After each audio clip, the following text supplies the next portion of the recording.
Lúc Thần Ngọc dạo quanh một vòng gần khu biệt thự, tìm được một trạm chuyển phát nhanh cũ, có cổng ra vào riêng biệt. Tính cả sân vườn là 427 m², 26 vạn một năm.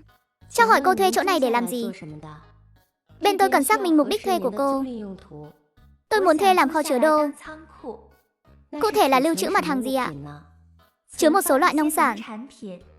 Chuyện là thế này, bên tôi vẫn còn những người khác cũng muốn thuê mặt bằng này, nhưng hiện tại lãnh đạo vẫn chưa quyết định. Nếu cô thực sự chắc chắn muốn thuê, tôi cần báo cáo với lãnh đạo trước. Có kết quả sẽ liên hệ lại với cô. Được ạ, vậy khoảng khi nào thì có phản hồi ạ? Trong vòng 3 ngày làm việc. Vâng, cảm ơn anh. Lúc Thần Ngọc cứ ngỡ mình phải đợi đủ 3 ngày. Không ngờ hơn nửa tiếng sau đã nhận được điện thoại. Chào cô, lãnh đạo đã đồng ý cho cô thuê rồi. Mai qua làm thủ tục nhé.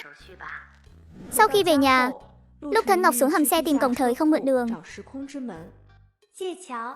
Mượn đường, không phải ông nói có thể cho tôi xuyên tường sao? Tôi tìm được cái kho ở gần đây. Ông xem nó có nằm trong phạm 6 của ông không? Có thể đưa tôi qua đó xem thử được không? Sau vài tiếng gọi, cổng thời không rực sáng. Được rồi, qua đi. Lúc Thần Ngọc do dự một lát, lo rằng sang bên kia sẽ là xã hội nguyên thủy. Nhưng nghĩ lại, cổng thời không chắc không gây ra sự cố này đâu. Cô liền bước chân vào cổng thời không. Giây tiếp theo, cô đã xuất hiện trong một căn phòng trống không. Hóa ra có thể qua đây thật này. Sáng ngày hôm sau, lúc Thần Ngọc đi làm thủ tục thuê trước. Chưa đến trưa, lúc Thần Ngọc đã nhận được chìa khóa. Sau khi có chìa khóa, lúc Thần Ngọc đến thị trường lao động trước, thuê mấy cô trung niên đến dọn dẹp vệ sinh, rồi chạy qua chợ đầu mối nông sản một chuyến. Cô ấy đến để mua khoai tây, khoai lang và khoai môn, lá kỳ tử, hành và cây giống. Mỗi thứ đều mua khá nhiều. Mua xong cô tìm luôn một chiếc xe ở chợ đầu mối để chở đến kho bãi mới thuê. Lúc Thần Ngọc đi theo xe, lúc cô đến nơi, vừa hay mấy bà cô đã dọn dẹp xong.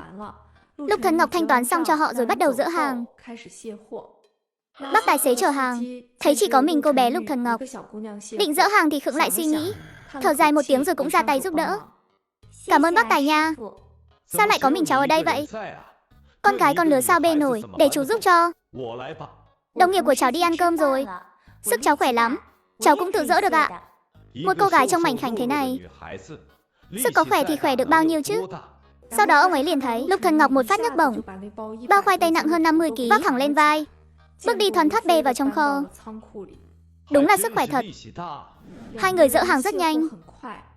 Lúc thanh toán tiền cho tài xế, Lúc Thần Ngọc xin số điện thoại của ông.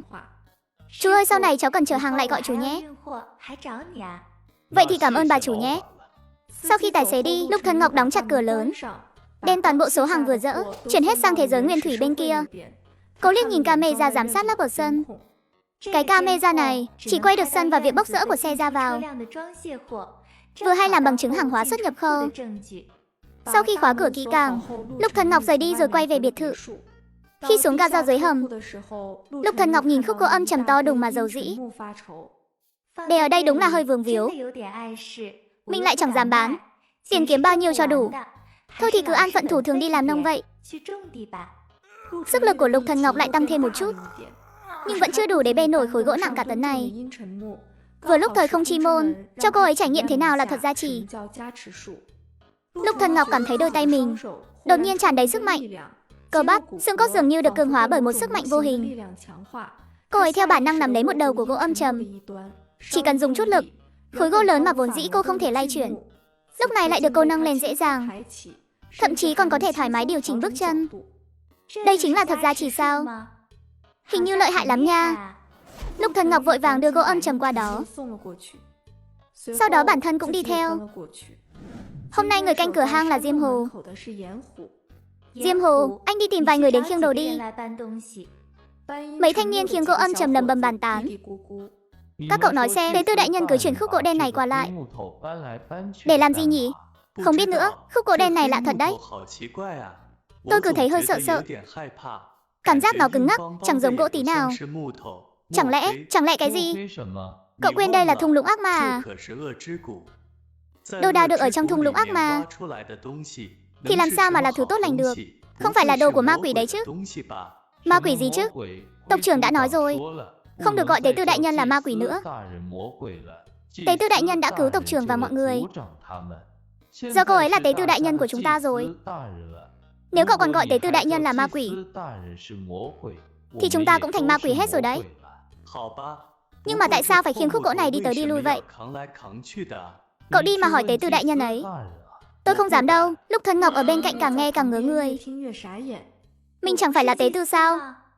Sao lại biến thành ma quỷ rồi?